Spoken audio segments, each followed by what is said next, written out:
आल जिन और इंसानी लड़की की कहानी। गांव के किनारे एक पुरानी हवेली खड़ी थी जिसे लोग बुधा मानते थे। कई सालों से यह हवेली सुनसान थी, पर एक रात सब कुछ बदल गया।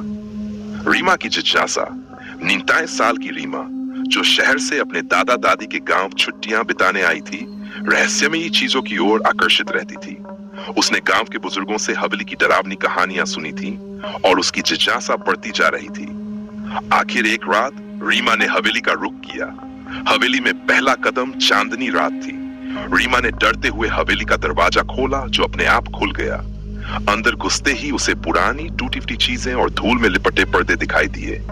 तभी एक धीमी आवाज गूंजी, कौन हो तुम? रीमा ने चारों ओर देखा, लेकिन उसे कुछ दिखाई नहीं दिया। अचानक हवा तेज हो गई और लाल धुएं का गुबार बनने लगा। धुआं धीरे धीरे एक लाल जिन में बदल गया, जिसकी आंखें अंगारे जैसी जल रही थीं। जिनका रहस्य लाल जिन ने पूछा, तुम यहाँ क्यों आई हो? ये जगह इंसानों के लिए नहीं है। रीमा ने साहस दिखाते हुए कहा, मैं सिर्फ जानना चाहती थी कि इस हवेली का रहस्य क्या है। जिन ने बताया कि वह सदियों पहले एक इंसान था, लेकिन लालच और धोखे ने उसे एक जिन में बदल दिया। उसे इस हवेली में एक ताबीज के कारण कैद किया गया था। वह तभी मुक्त हो सकता था जब कोई इंसान स्वेच्छा से उसकी मदद करे। खतरों से भरी रात रीमा ने जिन की मदद करने का फैसला किया, लेकिन जिन ने चेताया कि हवेली में बहुत खतरे हैं। उन्होंने काले कमरे की ओर बढ़ना शुरू किया, जहां ताबीज रखा था। रास्ते में उन्हें अजीब आवाजें सुनाई दी और अचानक एक भयानक परछाई ने उनका रास्ता रोक दिया। यह हवेली की रक्षक आत्मा थी, जो ताबीज को सुरक्षित रखना चाहती थी।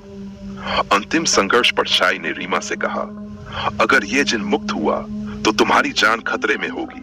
लेकिन रीमा ने हार नहीं मानी।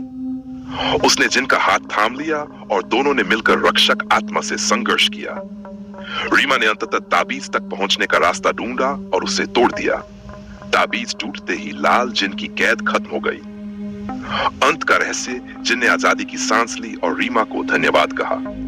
तुमने मेरी मदद की, इसलिए मैं तुम्हें नुकसान नहीं पहुंचाऊंगा, उसने कहा। पर याद रखना, जिन्नात की दुनिया इंसानों के लिए नहीं होती। तुमने मेरे लिए बड़ा खतरा उठाया है। रीमा ने उसे विदा किया, लेकिन उसके मन में एक सवाल रह गया। क्या जिन ने सच में उसकी मदद की, या वह किसी बड़े खेल का हिस्सा थी?